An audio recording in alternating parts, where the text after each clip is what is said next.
আমাদের ভিতরে আল্লাহ নাই বটে, কিন্তু আল্লাহর একটা পাওয়ার আছে যেটাকে রূহ বলে।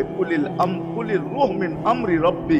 আল্লাহর একটা পাওয়ার, একটা সিফত, সবচেয়ে শক্তিশালী পাওয়ার যেটা, ওইটা আমাদের ভিতরে আল্লাহ ঢুকায় রাখছেন, যেটাকে আমরা রূহ বলি। কোরআনের ভাষায় রূহ বলে, বাংলা ভাষায় আত্মা বলে। যেটাকে আমরা আত্মা বলি ওইটা আল্লাহর হুকুম ছাড়া কিছু না। আল্লাহ বলে ওইটা মনে করে নাও আমি তোমার ভিতরে আছি, কেন এটা আমারই জিনিস। কুলির রূহ মিন আমরি রব্বি। আমাকে পৃথক করলে আর তুমি থাকবে না, তখন তোমার চক্ষু থাকবে আইন লা তানজুর, তোমার চক্ষু থাকবে দেখবে না। উদুন লা তাসমা, কান থাকবে শুনবে না।